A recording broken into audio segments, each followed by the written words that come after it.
Okay, let's step into hour number 3, and going over to Tokyo, Japan, to talk to Richard Wilcox, PhD, about the latest in Japan. This is a story that is certainly running far beyond the confines of Fukushima Daiichi and the exclusion zone and the impacted areas nearby, which, in fact, are all of them.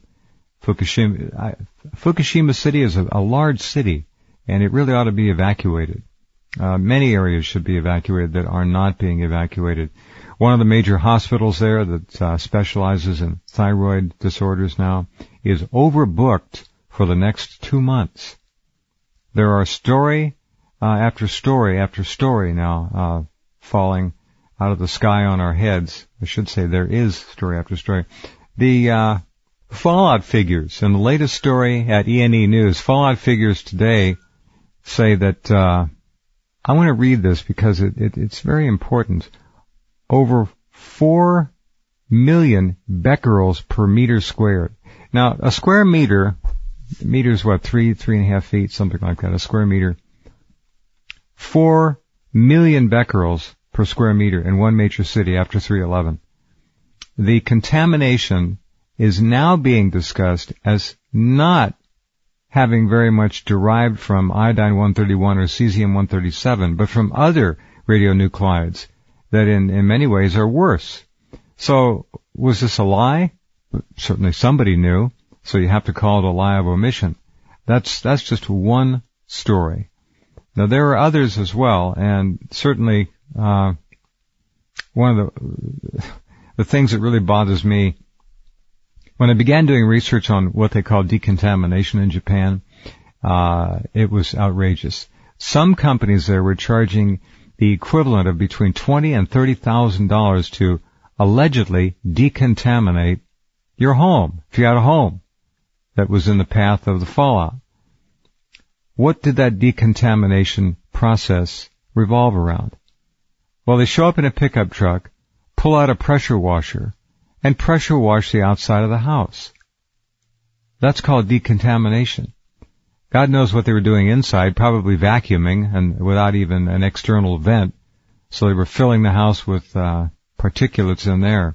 Everybody tracks the stuff indoors, and nobody seems to think about that. But as I was trying to say, the stories are nonstop. They continue. Richard Wilcox is watching this all the time. We're very grateful to him for his recent superb paper, which you can see in the Japan box at the top of the center column at rense.com. Much to talk about. Let's see if he's online there. Are you there, Richard? I am here. Hello. You sound like you're at the bottom of a Skype barrel. Bad sound? Not bad. Not bad. Okay, I'll talk louder. We can try the phone next time. Yeah, I'm here. I'm doing pretty good, and thank you for the having me on the show and for the introduction. And yeah, I saw that item, 4 million becquerels per square meter. I mean, that's mind-boggling. And at some point the numbers just become meaningless. I mean, how many millions? Well, that's like talking about dollars and talking in terms of trillions of dollars or quadrillions of dollars. They do become meaningless. You're right. Yeah. So there's a number of issues that you and I are concerned about, and from maybe I'll just kind of run down the list. There's the issue of the ongoing effluence from the plant that was brought out a couple of weeks ago by some scientists, which we suspected for a long time, the leaking water, and that's conservatively estimated to be about 10 billion becquerels per day. And then there's the situation of the reactors themselves. And 10 billion becquerels a day. Sorry, let's stick with that item for a minute. Yeah. That's enough. And I mean, that's the conservative Tokyo University oceanographer estimate. So if that's what he's saying, it's probably could be twice as bad, or could be. Again, these numbers that are hard to grasp. And of course, Ken Boussellier of the Woods Hole, which is kind of connected to the U.S. government, he said, well, it's either leaking out or it's even being pumped out, intentionally, meaning they're decontaminating the water that's circulating in the reactors and then pumping part of it out, thinking it's decontaminated, even if it's not fully decontaminated. That's what he implied when he said that. And then even NHK said that they asked TEPCO, and they're very conservative. I mean, they play their cards close to their chest. They said that TEPCO admitted that the water is groundwater is flowing into the reactor buildings and becoming tainted with radioactive. Yes. And they collect the water and store it in tanks for decontamination. They don't deny it's seeping into the Pacific Ocean. So that's what NHK said. And this is a little bit old news, but it's worth repeating. It's pouring into the Pacific Ocean, folks. It's not leaking. They don't even know how much is going in there. It's absurd. Yeah. I'm just citing the most absolutely. Sure. You know what I mean? Yeah. So it could be much worse. And then we had the seismologists of Tohoku University talking about a slim possibility of a magnitude 10 earthquake coming. And of course, they didn't expect a magnitude 9. They thought it would be a magnitude 8. And so when it was a 9, you had the big tsunami and the damage. And so they said, better be safe than sorry. The good news is most of the reactors are shut down now, except for 2. But just the thought of a magnitude 10 is just incredible. It would last like an hour. I don't think it would destroy the country. A magnitude 11 would destroy the country. Sure. And that's all possible. But, the good news is, I guess, that they have shut down the reactors. So I'm trying to find a silver lining here. But of course, at Fukushima and Daiichi, the fuel pools, that's the main danger. And you don't even need a 9 or an 8. Even a 7, they admitted, would be, or was it over a 6? I think it was a 6.5, was estimated to be enough. Enough to wreak havoc with those building 4, and possibly those tons of fuel rods could catch on fire and release massive radiation. So we don't even need the big one. So there's that issue. And then there's another issue that you posted that's quite interesting about corrosion and the embrittlement and fatigue of the pipes and the vessels and the materials at the site in the reactor buildings. They're disintegrating, Richard. That's the word. Yeah. They are disintegrating. It's a stronger word. Corrosion is too nice. Yeah. The paper is worth looking at for the layperson like myself, or I'm not an engineer. Some of the language is technical, but there's enough in there you can understand it. And they do write it. They do write a summary, which we can all understand. They raise many issues about the pipes and the spent fuel pools being in really weakened condition. And TEPCO is not really addressing what they're going to do about these.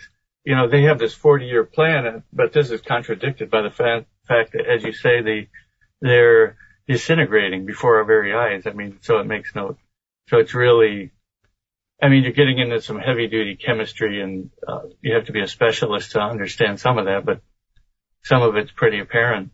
And all of the damage from the earthquakes, that's the main thing.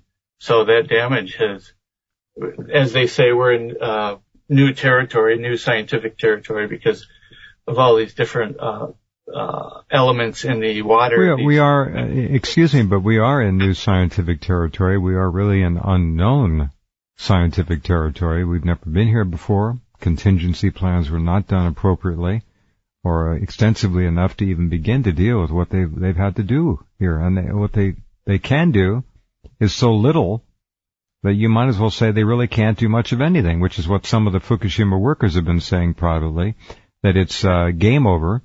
We can do nothing. We might as well go home. So, match point. Yeah. Going home, yeah. It's still, we still come back to this question of what actually can they do, whether it's pouring concrete or pouring borax into there, Right. which Yoichi has suggested. Or, and you and I have had this conversation, and I'm sure you have with the other fellows. Where are the scientific minds? Where are the best and brightest? Because this is just crazy. They're not in any observable configuration that I can see working on this crisis. This is a catastrophe waiting to happen. It is now a given that what we've been talking about for a long time is scientifically correct. The buildings are falling apart. Yeah. And everything we speculated about is coming true, that it is leaking we knew that anyway, but it is leaking into the ocean, and it's spreading radiation around, and all this stuff is happening. And I think Arnie Gunderson said that he expected radiation to be continual from Fukushima for the next 300 years, something like that. Yes. Yeah. All right, hold on just a second, if you would, Richard. We have to pause. We'll come right back.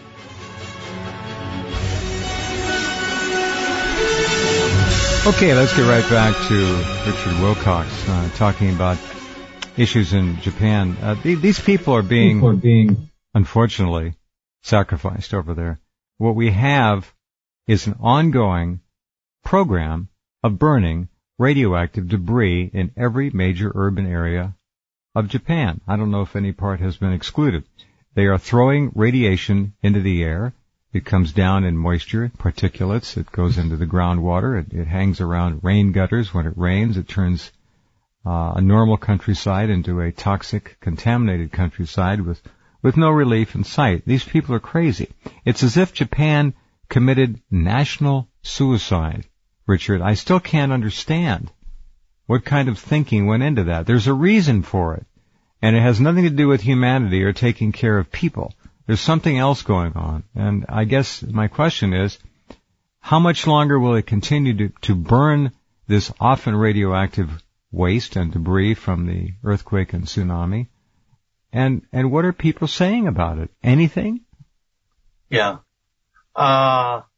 Nope. It's national suicide, and people aren't saying anything about it. And that's why I titled my paper A World in Denial. Not you, Jeff, and not me, but a lot of people are in denial. There were some victories in some towns that they got the burning stopped.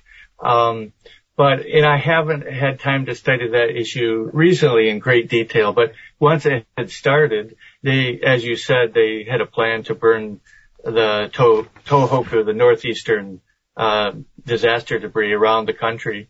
And in Tokyo, I think nothing's changed. They began burning in late 2011, and the number of tons escapes me, but many tons up. No, it was I think a couple of million tons.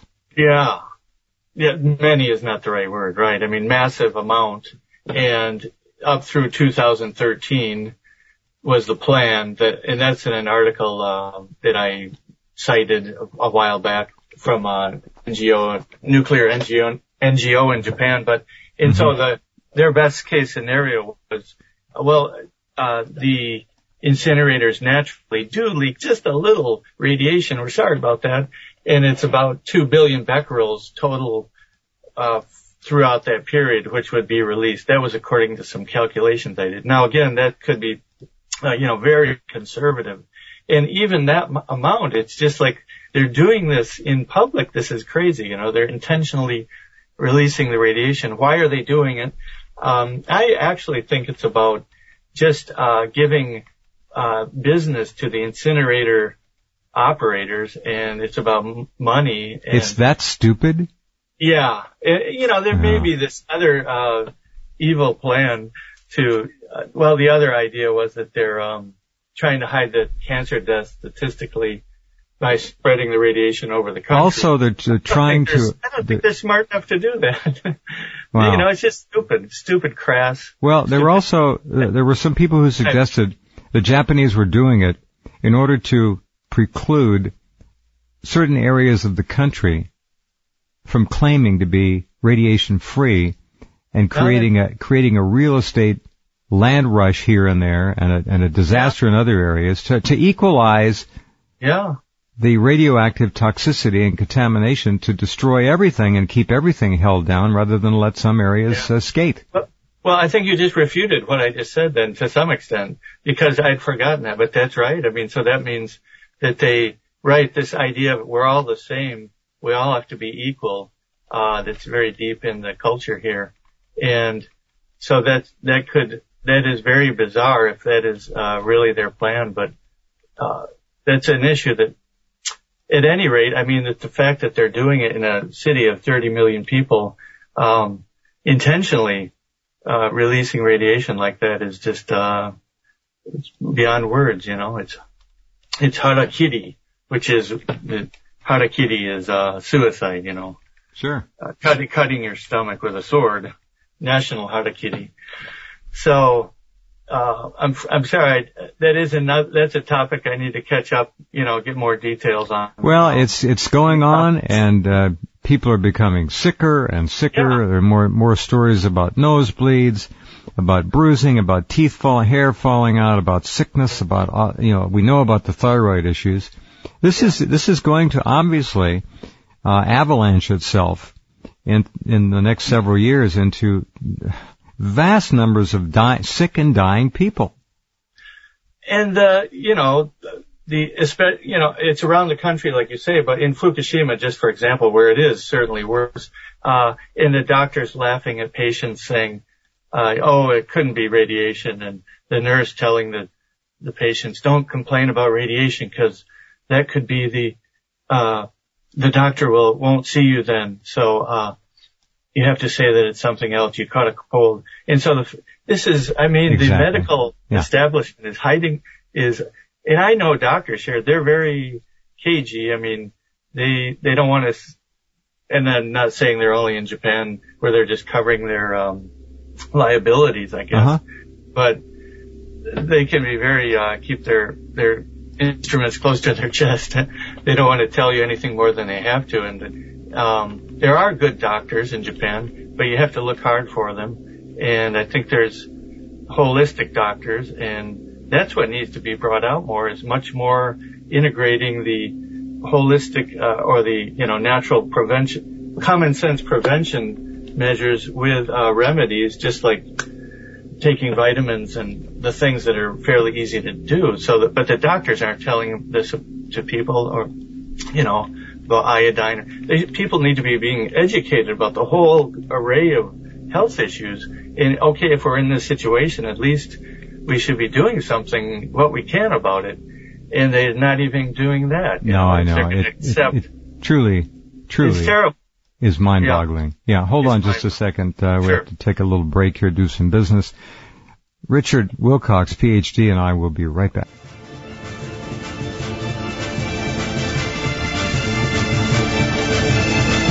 All right, we're back. Richard Wilcox over there in radioactive Japan. And still, on the streets, you see people walking around clueless. Is the media doing anything responsible over there?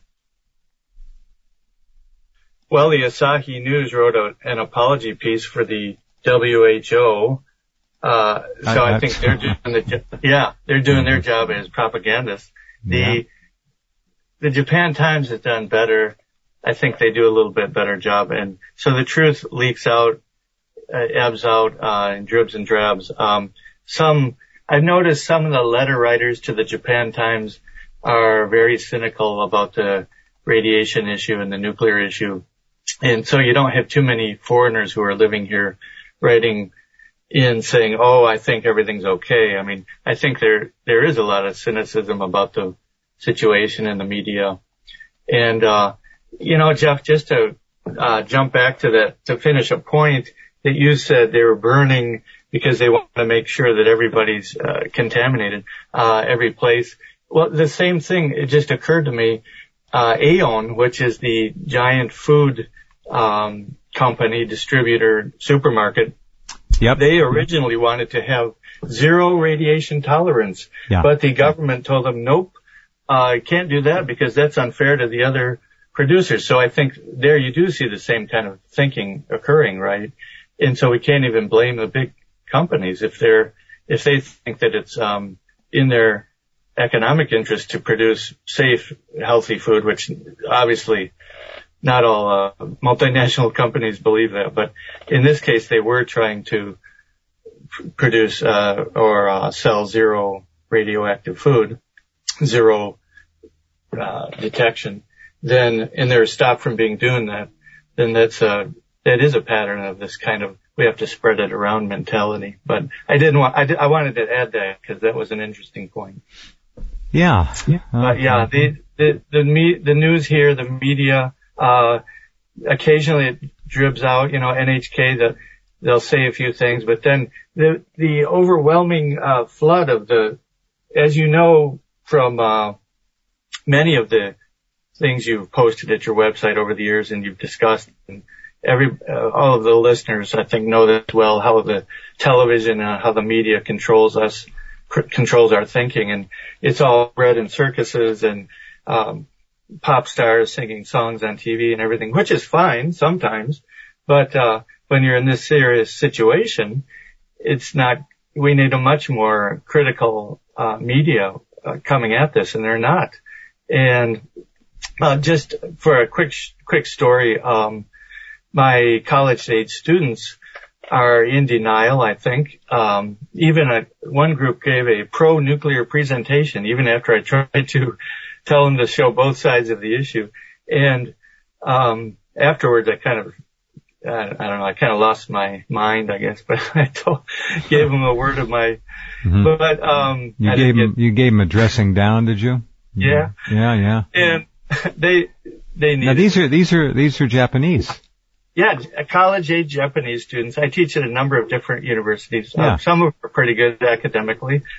And really, I mean, a lot of my students are really great. I mean, they give, English presentations. Can you imagine, American college students giving presentations in a foreign language? That's hard to do. So, but, overall, the attitude is out of sight, out of mind, and I wrote about this in my latest paper, A World in Denial, so you can read that, but the details. But the attitude, overall in Tokyo, if it's not here, I think if it's in Fukushima, then people are in those regions are worried and angry, but here they're out of sight, out of mind, and the media is not telling them. They don't know about the burning debris, the radioactive debris. They're not aware. I tell them, I kind of shock them and say, did you know that the plant is leaking radiation into the ocean, and they feel upset and worried by that. But it's just so easy to forget about these things. And I understand that's human nature to an extent. You can only handle so much bad news, but between, chemtrails and GMOs and nuclear radiation, I mean, they're really taking it to us. There is no slackening of the pace. I remember when I first read that TEPCO was actually closing down operations every weekend and sending everybody home. They're going home for the weekend from Fukushima Daiichi. What the hell is that? Where's the urgency? And you mentioned earlier, where are the world's great physicists, nuclear engineers, scientists, structural engineers, contamination experts? Where are they meeting? They're not. So what is this? I don't get it. I mean, I still don't get it. And we're coming up on, 3/11. It'll be 2 years in March. Yeah. Where are these people? Yeah. It's a cover-up. It's a massive cover-up. And the WHO issues a report saying that Fukushima's, almost nobody will get cancer. I mean, and yet there is all this anecdotal evidence through the internet, and many, not just, people tweeting or anything, many doctors that said, in Japan, I can't talk about this, but some doctor in America giving a presentation saying, yeah, it's really bad and a lot of people are sick and everything. As far as the worker issue, you've got what is going on? I mean, we've talked about that. They're running out of workers. The workers are leaving. Actually, folks want to go to Simply Info, and first they want to go to rents.com because you have most of the stories there anyway. But if you haven't put this up yet, Jeff, you might. In their latest one, they do some good work there, synthesizing the data Mm-hmm. And it's about the worker issues. And I wrote an article about that called The Nuclear Mafia sometime last summer. But the number of workers that are exposed to, there are 6 workers with over 250 millisieverts, all of them TEPCO employees since 3/11. And there's a list of the workers. 7,000 had 10 millisieverts or less of exposure. So, but the number of workers is going down because they're becoming irradiated. They're having a harder time finding workers. They can't replace it. Well, the word has to be out. Who wants to go to work there? Yeah. I think they tried to bring in some foreign workers, but even they, got wise to it. Maybe, I don't know. That was one idea. Well, they'll just bring in third world trash, to clean up our trash. But so, and robots won't work. So it's very. Well, it's funny. They rolled out that radiation-proof robot recently, and it promptly seized up and refused to move without any radiation. So. Yeah, that sounds like me. Yeah, not exactly encouraging. Stand by just a second. We'll come right back with Richard Wilcox live from Tokyo.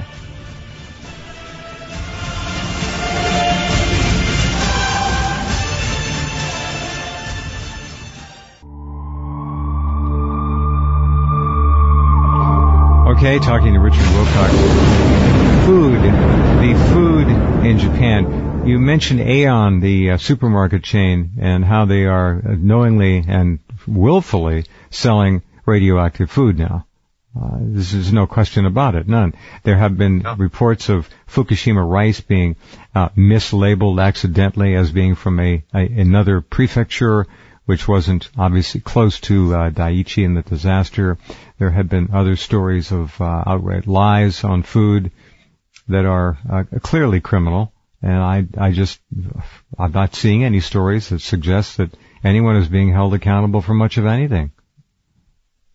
Yeah, well, this has been the ongoing topic that I have followed mainly for my own concern, personal concern in my family's, but if you're getting your food from the northeastern region or the Tokyo region, all of these several prefectures, there is possibly radiation in different types of food. And what's the safe dose? And we had the report come out from some esteemed scientist from South Carolina, University of South Carolina, I guess. 40 years of research shows that there is no known low dose of radiation that's safe. And of course not. So when they say, I know, and I know too. The fact that we have to keep hammering this home because the government keeps telling us that, a certain amount of radiation is equal to background radiation, and you live with background radiation, fine, so don't worry about it. But it's totally different. It's the contamination is internal and different sorts of isotopes that are not natural. Cesium is not a natural isotope, that's man-made. So this report that came out from whatever page I have that on there, all of the scientists all of the scientific evidence that it's dangerous to eat any radiation, really. And if you say you eat a little bit, well, you probably will be okay. But this is a daily thing. You eat 3 meals a day, and if you're consuming it on an ongoing, so that's the whole. I know I'm preaching to the choir here. I'm just trying to make a statement of fact. But I am concerned where I get my food or water and these sorts of things, and there is some monitoring of it, but they've just said, well, this is a big experiment, and a certain percentage of the people will be affected by this, and how many, tens of thousands or hundreds of thousands. Arnie Gunderson says 1 million based on how he measured TMI and Chernobyl, I guess. The epidemiological studies on those he applied to Fukushima. And of course many other people have done that as well. But this is different because this is ongoing and people are ongoingly being poisoned. when I tell people about the fish, I said, don't eat the fish, man, or lady, because it's true. Some of the fish doesn't have radiation in it, but how do you know which one does and which one doesn't? That's the whole point. And there was, of course, that was the big Ken Buessler study saying that, he said, well, a lot of the fish is really not very contaminated, so don't worry. But some of it, quite a lot of it, was very contaminated. So how do you know? And now they're going to build a big net to keep all the fish in there, I guess. This gets nuttier all the time. I mean, so fine, let them build their net, keep all the fish trapped in that little Fukushima inlet. I mean, like they're going to be able to do that. Come on. I mean, just, jeez. The water goes right through the net, ladies and gentlemen, right on out into the Pacific and across the Pacific and up into the Gulf of Alaska. And the fish at the top of the food chain are concentrating it every time they eat a smaller fish. It's nuts. Yeah, and 300 billion becquerels a month flowing out of the plant. Right. I mean, that's what number we can go by. It's probably worth. So the food, and it's recycled. I mean, the radiation, goes away and then it comes back, right? Because it rains or it melts from the snow or it blows in the wind. It doesn't just go away quickly. And of course, the half-life is 30 years, so it lasts for 300 years, cesium. But and also we forget all about the other isotopes of strontium and plutonium and others. And I don't know how long tritium lasts, but that's supposedly really bad for water. And the Lake Kasumi Garuda was found to have very increasing levels of contamination in the mud, and so it's settling there in the lake, and then of course that's going to get stirred up, and so there's these very complicated ecological problems. How do they decontaminate something like that? I think it's just impossible. But it's going to get in the food chain, it's going to stay in the food chain. So we need to really educate people about this, but I don't see it happening fast enough. Well, Thanks to you, Jeff. You're one of the only few people out there, and a few other websites are very concerned, but not at this level. They're smaller. They're trying, and more power to them. I don't see anybody, and much to their shame, in this business of journalism at this level doing anything anymore. I know. And there are other big issues, but of course I don't want to let it go to your ego, Jeff, but no, you do such a fantastic job on it. Well, no, I'm honored to do it. There's no ego here. I just do it. It's what You do it like I do it, just because it's the thing to do. That's right. But, that's right.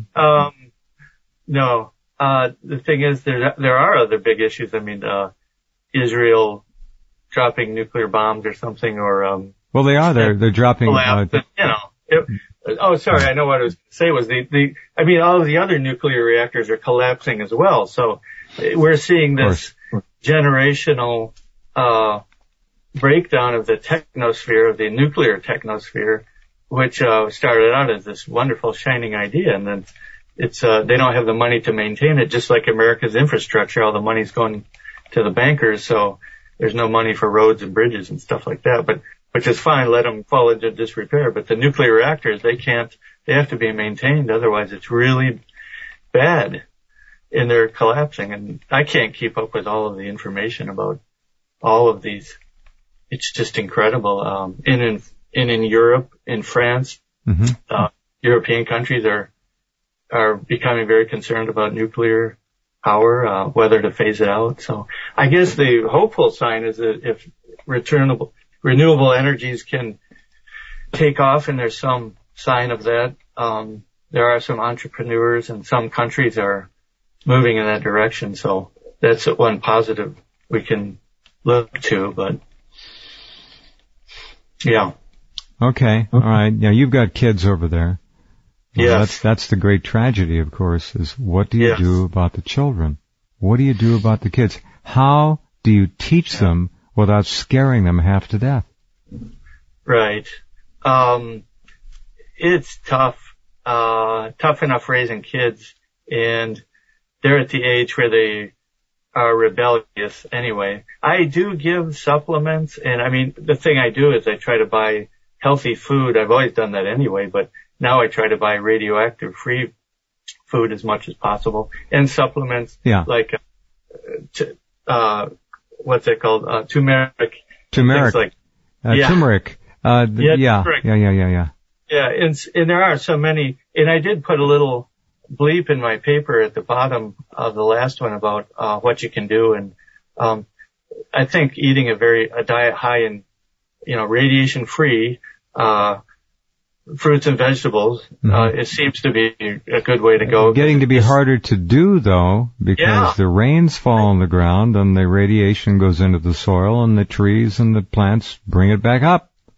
Yeah. And so even if it's imported, but even we're talking of various degrees of contamination.